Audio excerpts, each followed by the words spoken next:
Jagannath food and ফানে আপনাদের সবাইকে স্বাগত। আজকে নতুন একটা ভিডিও নিয়ে আসলাম।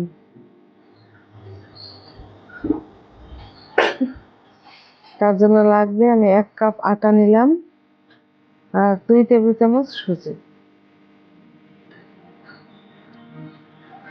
দুটোকে ভালো মতো মিশিয়ে নেব। এবার রুম টেম্পারেচারে জল অল্প অল্প জল দিয়ে একটা টাইট ডো বানিয়ে নেব। অল্প জল দেবেন, অবশ্যই বেশি জল দেবেন না, যেন নরম না হয়, টাইট একদম। ভালো মতো হাত দিয়ে মেখে নিতে হবে, একদম টাইট। হাত দিয়ে চাপ দিলে টাইট টাইট ভাব থাকে।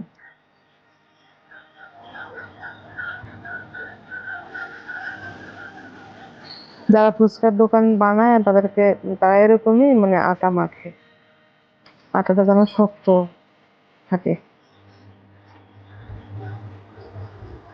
মাখা হয়ে গেছে দেখুন, একদম টাইট। হাত দিয়ে জোরে চাপ দিতে হবে, ভালো মতো মেখে নিতে হবে।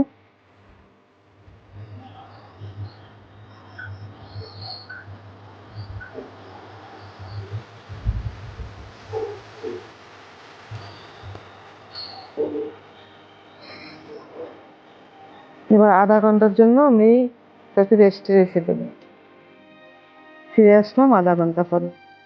দেখুন এই যে একদম টাইট। এটা এখন নিচে ভালো মতো মেখে নিতে হবে। রুটি বেলুন বা আমার রুটি বেলার পর যা কিছুর উপরে ভালো মতো হাত দিয়ে 2 হাত দিয়ে মেখে নিতে হবে। দেখুন এরকম টাইট টাইট থাকবে। যত সুন্দর মাখবেন তত সুন্দর হবে, ক্রিস্পি হবে আর ফুলবে ভালো।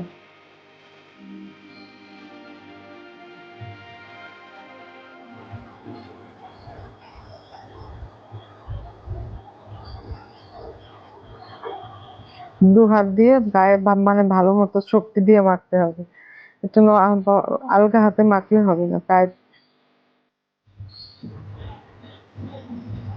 মাখা হয়ে গেছে। এবার আপনারা ছোট ছোট বানাতে পারেন, আমি একটু বড় বড় বানালাম।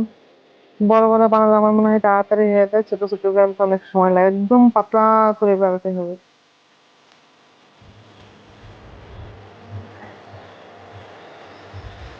এক পিঠ এক পিঠ উল্টিয়ে বেলতে হবে। এবারে ছোট একটা গ্লাস বা ছোট বাটি এগুলো দিয়ে আপনারা কেটে দেখুন, একদম এরকম পাতলা বানাতে হবে। মোটা হলে কিন্তু হবে না। আপনারা খেয়াল রাখবেন, এই আটার মধ্যে কখনো কোনো বেকিং সোডা, কোনো পাউডার, কোনো লবণ কিছু মাখাবেন না, তেলও মাখাবেন না, শুধু জল দিয়ে মাখতে হবে। বাড়িতে একবার অবশ্যই ট্রাই করুন। বাইরে ফুচকা খাওয়ার থেকে ঘরে আপনি ট্রাই করে দেখবেন, দেখবেন কত সুন্দর আর আপনার মনের পছন্দ মতো হবে। কে বানায়, কিভাবে, হাত ধোয়, পরিষ্কার নাকি, এগুলো আপনার মনের মধ্যে থাকবে না। নিজে নিজে করে নিলে বেশি সময় লাগে না, 10 মিনিট 15 মিনিটের মধ্যে একবার নিয়ে যাবে। দেখুন একদম প্রত্যেকটা এত সুন্দর ফুলে উঠছে, পুরো একদম গোল্ডেন ব্রাউন করে ভেজে নেবে।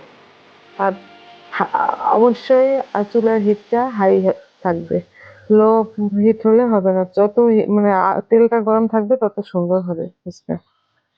এভাবে আপনারা সবগুলো ভেজে নেবেন। আর কেমন হয়েছে কমেন্ট করে জানাবেন। ভালো লাগলে অবশ্যই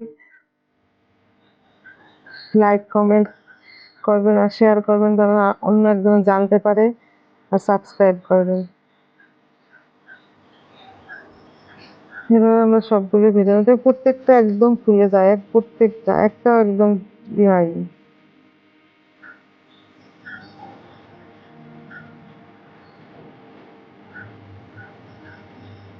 হয়ে গেছে দেখুন, একদম কুরকুরে, হাত দেওয়ার আগে আগে ভেঙে যাচ্ছে।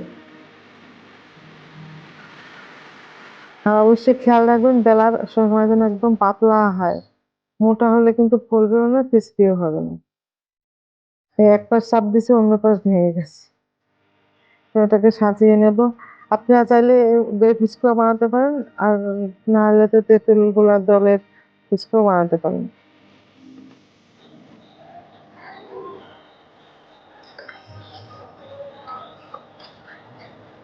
এবার সাজিয়ে নেব। একটু দই দিলাম, তারপর একটু শসা কুচি, বাদাম ভাজা, তারপর একটু বেদানা দিয়ে দিলাম,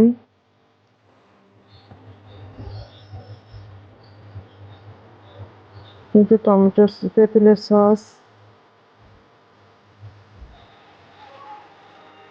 তারপর ভুজিয়া দিয়ে দিলাম।